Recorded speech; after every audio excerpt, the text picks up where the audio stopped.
রাতে ঘরের লাইট বন্ধ করে কেউ যদি এই দোয়াটি ২১ বার পড়ে, আমি আল্লাহর কসম করে বলছি তার যদি কোটি কোটি টাকার ঋণ থাকে, আল্লাহ রাব্বুল আলামিন কুদরতিভাবে তার ঋণ পরিশোধ করার ব্যবস্থা করে দেবেন এবং দুনিয়ার সমস্ত সম্পদের দরজা আল্লাহ রাব্বুল আলামিন খুলে দেবেন। দুনিয়া তার পায়ে এসে লুটে পড়বে এবং তার মনের যত কঠিন আশাই থাকুক না কেন সাথে সাথে আল্লাহ তাআলা তা পূর্ণ করে দেবেন এবং সে যেভাবে চাইবে তার জীবন সে সেইভাবেই সাজাতে পারবে ইনশাআল্লাহ।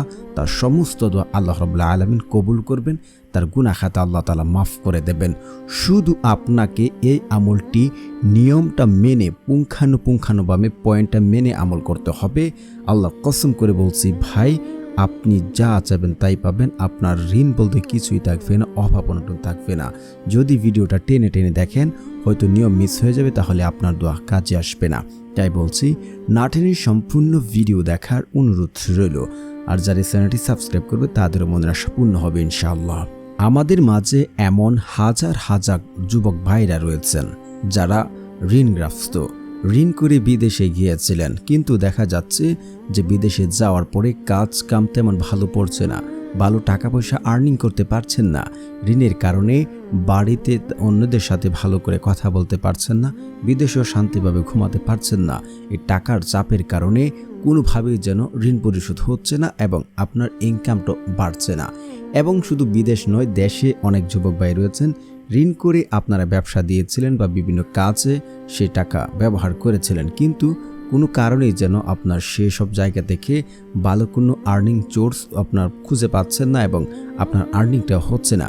এর কারণে ঋণের চাপের কারণে মানুষের সামনে যেতে পারছেন না, মানুষের সামনে মুখ দেখাতে পারছেন না, রাত্রে শান্তিভাবে ঘুমাতে পারছেন না। আল্লাহর কসম করে বলছি, আজকের এই দোয়াটি যদি আপনারা পড়ে আল্লাহ তাআলার কাছে দোয়া করেন, আপনার জীবনের সমস্ত ঋণ দূর হয়ে যাবে। আল্লাহ রাব্বুল আলামিন আপনার জীবনের সমস্ত অভাব অনটন দূর করে দেবেন এবং আপনাকে ধনী সম্পদশালী বানিয়ে দেবেন। দুনিয়ার সমস্ত রিজিকের দরজা আল্লাহ রাব্বুল আলামিন খুলে দেবেন কুদরতিভাবে এবং আপনি অল্প দিনে ধনী হয়ে যাবেন। দিন দিন আপনার ধন সম্পদ বাড়তেই থাকবে। কারণ আল্লাহ রাব্বুল আলামিন পবিত্র কুরআনে বলেন, তোমরা আমার কাছে দোয়া করো, আমি তোমাদের দোয়া কবুল করব। অবশ্যই আল্লাহ তাআলার কাছে দোয়া করতে হবে, অন্য কোনো কারো কাছে চাইলে সে চাওয়া কাজে আসবে না, আল্লাহ তাআলার কাছে চাইতে হবে। তো আমরা যদি আল্লাহ তাআলার কাছে চাই, আল্লাহ রাব্বুল আলামিন অবশ্যই আমাদেরকে দেবেন। কারণ আল্লাহ রাব্বুল আলামিন যাকে ইচ্ছা তাকে অঢল ধন সম্পদ দান করেন, আবার যাকে ইচ্ছা তাকে অভাব অনটনে ফেলেন, তিনি পরীক্ষা করে থাকেন। আমরা যদি আল্লাহ তাআলার কাছে ভালো করে চাই, তিনি অবশ্যই আমাদেরকে তা দান করবেন। আল্লাহ তাআলা ওয়াদা কখনোই বরখেলাফ করেন না। শুধু আমরা সঠিকভাবে চাইতে পারি না বিদায় আমরা পাচ্ছি না। দোয়ার শক্তি ভাই এতটাই যে আপনার ভাগ্য, আপনার তকদির পরিবর্তন করতে পারে কেবল দোয়ার মাধ্যমে। অন্য কোনো পদ্ধতি, অন্য কোনো ওয়ে নেই যে আপনার ভাগ্য পরিবর্তন করাতে পারে। যেমন আপনি বিদেশে গিয়ে টাকার অভাবের কারণে আপনি আটকে গেছেন, ঋণ দূর করতে পারছেন না, বিপদে পড়ে আছেন, ব্যবসা উন্নত করতে পারছেন না, মানুষের সামনে যেতে পারছেন না, অভাব অনটন দূর হচ্ছে না, ভাগ্যের চাকা পরিবর্তন হচ্ছে না, কেবল এই দোয়ার মাধ্যমে তা দূর করাতে পারবেন। এই দোয়ার ওসিলে আল্লাহ রাব্বুল আলামিন আপনার কাজে ব্যবসায় বরকত বাড়িয়ে দেবেন। কারণ হচ্ছে তিরমিজি শরীফের হাদিস 2139 নম্বর হাদিসটা আপনাকে যাচাই করে দেখবেন।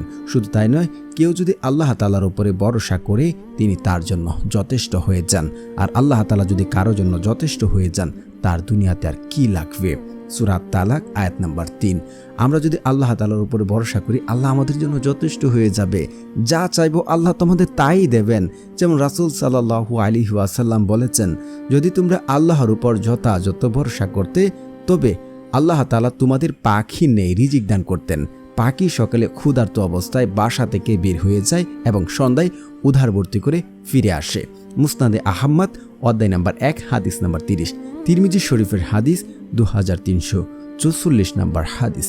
অবশ্যই আমাদেরকে আল্লাহ তাআলার উপরে ভরসা করতে হবে, আল্লাহ তাআলার কাছে চাইতে হবে, তাহলে আল্লাহ রাব্বুল আলামিন আমাদের জীবনের অভাব অনটন দূর করে দেবেন অবশ্যই। আর আপনাকে অবশ্যই একটি কাজ সবসময় বা একটি জিনিস মনে রাখতে হবে, আল্লাহ তাআলা যদি আপনার জীবনে কোটি কোটি টাকা লিখে রাখেন যে আপনি 100 কোটি টাকা 200 কোটি টাকা কামাই করবেন, আপনার তকদিরে লেখা আছে, আপনি সেই টাকা যতদিন পর্যন্ত কামাই না করছেন তার আগে ইনশাল্লাহ মৃত্যুবরণ করবেন না। কারণ হচ্ছে কেউ কারোর রিজিক পরিপূর্ণ না করে সে মৃত্যুবরণ করবে না, আগে হোক বা পরে সে টাকা কামাই করে তারপরে সে মৃত্যুবরণ করবে। কারণ রিজিক হ্রাস বা বৃদ্ধি হলো বান্দার জন্য পরীক্ষা স্বরূপ। সেজন্য আল্লাহ বলেন, অবশ্যই আমি তোমাদের পরীক্ষা করব, কখনো ভয় ভীতি, কখনো অনাহার দিয়ে, কখনো আবার তোমাদের জানমাল ও ফল ফসাদি ক্ষতি সন্তানহানির মাধ্যমে। এমন পরিস্থিতিতে তুমি সুসংবাদ দাও ধৈর্যশীলদের। এই অবস্থায় আমাদেরকে ধৈর্য ধরতে হবে। সূরা বাকারা আয়াত নাম্বার 155। নবী করিম সাল্লাল্লাহু আলাইহি ওয়াসাল্লাম ইরশাদ করেন, হে মানুষ, তোমরা আল্লাহকে ভয় করো, ধন সম্পদ সংগ্রহণের উত্তম পন্থা অবলম্বন করো, কেননা কেউ তার রিজিক পরিপূর্ণ না করে মৃত্যুবরণ করবে না, যদিও তা অর্জনে বিলম্ব হোক না কেন। সুনান ইবনে মাজাহ শরীফের হাদিসে রয়েছে। আমরা যদি নিয়ম মেনে আল্লাহ তাআলার কাছে দোয়া করি, আমাদের সব দোয়াই আল্লাহ তাআলা কবুল করে নিয়েছেন, কবুল হয়েছে 100% নিশ্চিত থাকতে পারেন। নিয়ম কি বা শর্ত কি রয়েছে? শর্ত হচ্ছে, যদি আপনার মাঝে এই 5টি শর্ত থাকে, আপনার দোয়া কখনোই কবুল হবে না। এক হচ্ছে, যে ব্যক্তি পিতামাতার অবাধ্য সন্তান, পিতামাতার সাথে ভালো ব্যবহার করে না, তাদের সাথে খারাপ আচরণ করে, তার দোয়া কখনোই কবুল হবে না। অবশ্যই পিতামাতার সাথে ভালো ব্যবহার করবেন। দ্বিতীয়ত হচ্ছে, যে ব্যক্তি আত্মীয় সম্পর্ক চিহ্নিত করার কোনো দোয়া করলো, দোয়াতে আল্লাহ আমি অমুককে পছন্দ করি না, তাকে দেখতে চাই না, তার সাথে সম্পর্ক রাখতে চাই না, এমন কথাবার্তা বললে তার দোয়া কখনোই কবুল হবে না। তারপরে হচ্ছে তৃতীয়ত, আপনি আমল করছেন, পুনরায় পাপ কাজ করছেন, আমলতে আপনি হারাম কোনো কথাবার্তা বলেছেন, ওই দোয়া আপনার কবুল হবে না। তারপরে হচ্ছে, যে ব্যক্তি হারাম খাবার খাবে, তার দোয়া কখনোই কবুল হবে না। কারণ আল্লাহ রাব্বুল আলামিন পবিত্র, তিনি পবিত্রতা পছন্দ করেন এবং হারাম দ্বারা গঠিত শরীর জান্নাতে প্রবেশ করবে না। অবশ্যই হালাল খেয়ে দোয়া করার চেষ্টা করবেন। যাদের দোয়া কবুল হচ্ছেন, দেখুন সমস্যাগুলো রয়েছে কিনা। সর্বশেষ হচ্ছে, যে ব্যক্তি আমল করে তাড়াহুড়া করে, যেমন এখন আমল করছে, আমি তো ফলাফল পেলাম না, ফলাফল পাচ্ছি না, আমাকে তো আল্লাহ দিচ্ছে না, এটা কখনই করবেন না ভাই, কখনই করবেন না। হাদিস স্পষ্ট আছে যে আল্লাহ রাব্বুল আলামিন দোয়ার শর্ত মেনে দোয়া করেন, সব দোয়া কবুল করেছেন, এবং বান্দার দোয়া ততক্ষণ পর্যন্ত কবুল হয় যতক্ষণ পর্যন্ত সে বলে যে আমার দোয়া কবুল করা হলো না। আল্লাহ 3 ভাবে আমাদের দোয়া কবুল করেন, একসাথে দিয়ে দেন, নয়তো বা পড়ে দেন, নয়তো আমাদের জন্য সেটা আখিরাতের জন্য রেখে দেন। আল্লাহ তাআলা কখনই না করতে জানেন না, যদি 5টি শর্ত ঠিক থাকে, এই শর্ত যদি আপনি মেনে আমল করতে পারেন। এখন কথা হচ্ছে, তাহলে আমরা কিভাবে আমলটি করব? যেহেতু রাত্রে আমরা আল্লাহ তাআলার কাছে দোয়া করব, রাত্রে তাহাজ্জুদের নামাজ পড়ার চেষ্টা করবেন। ওই সময় বান্দার সাথে আল্লাহ সরাসরি সম্পর্ক স্থাপন করেন। ওই সময় আপনি উত্তমরূপে উজু করবেন, উজু করে এসে ঘরের লাইটটা বন্ধ করে দেবেন। কারণ হচ্ছে, অন্ধকার থাকলে আপনার মনটা সফট হবে, নরম হবে, এবং আপনার পূর্বের পাপের জন্য যখন লজ্জিত হবেন, চোখ দিয়ে পানি পড়বে। যখন কোনো বান্দা 2 চোখের পানি ফেলে আল্লাহ তাআলার কাছে দোয়া করে আল্লাহর আরশ কাঁপতে থাকে, তখন আল্লাহ তাআলা আপনার 2 চোখের পানি জমিনে পড়ার আগে আপনার দোয়া কবুল করে নেন। সুবহানাল্লাহ। অবশ্যই আপনারা কান্নাকাটি করে পূর্বে পাপের জন্য লজ্জিত হয়ে দোয়া করবেন।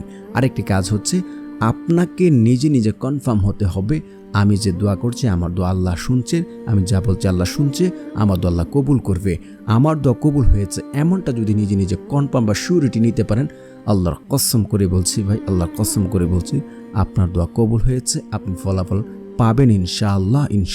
3টা থেকে যে কোনো একটা হয় আপনাদেরকে আগে বলে রেখেছি। তো উজু করে এসে আপনারা বসবেন, বসে 2 রাকাত নফল নামাজ পড়বেন। তো আমলটি দ্রুত কবুল হওয়ার জন্য আপনার অবশ্যই পড়ে নেবেন ইস্তেগফারের বহু ফজিলত রয়েছে। যে ব্যক্তি ইস্তেগফার পড়ে, সে যদি দুনিয়াতে কঠিন থেকে কঠিন বিপদে পড়ে যায়, যে বিপদ থেকে উদ্ধার হওয়ার জন্য সে কোনো পথ খুঁজে পাচ্ছে না, সে কোনো পদ্ধতি খুঁজে পাচ্ছে না, আল্লাহ তাআলা কুদরতিভাবে তাকে পথ দেখিয়ে দেন। সুবহানাল্লাহ। শুধু তাই নয়, সে যে বিদেশে গিয়েছে বা সে ব্যবসা দিয়েছে, তার রিজিকের সমস্যা রয়েছে, তার ঋণের সমস্যা রয়েছে, তার অভাব অনটন রয়েছে, তার ঘরে ঝামেলা রয়েছে, এই সকল সমস্যা আল্লাহ তাআলা কুদরতিভাবে দূর করিয়ে দেন। সুবহানাল্লাহ। যদি কেউ ইস্তেগফার পড়ে, শুধু তাই নয়, তাকে এমন জায়গা থেকে, এমন উৎস থেকে রিজিক দান করবেন যা সে কোনোদিন কল্পনা করেনি, চিন্তা করেনি, কখনোই নি। আপনার 100 বার ইস্তেগফার পড়বেন, আস্তাগফিরুল্লাহ আস্তাগফিরুল্লাহ, আস্তাগফিরুল্লাহ। তারপর হচ্ছে আপনারা দুরূদ শরীফ পড়ে নেবেন, কারণ দুরূদবিহীন দোয়া কখনোই কবুল করা হয় না। রাসূল সাল্লাল্লাহু আলাইহি ওয়াসাল্লামের উপরে আপনি দুরূদ পড়েননি, আপনার দোয়া কবুল হবে না, সেটা আসমানে গিয়ে ঝুলন্ত অবস্থায় থাকবে। অবশ্যই দুরূদ শরীফ পড়ে নেবেন। যারা পারেন না আমার সাথে সাথে পড়ে নিন, শুনলেও হয়ে যাবে ইনশাআল্লাহ। আল্লাহুম্মা সাল্লি আলা মুহাম্মাদিন ওয়া আলা আলি মুহাম্মাদ কামা সাল্লাইতা আলা ইব্রাহিম ওয়া আলা আলি ইব্রাহিম ইন্নাকা হামিদুম মাজিদ।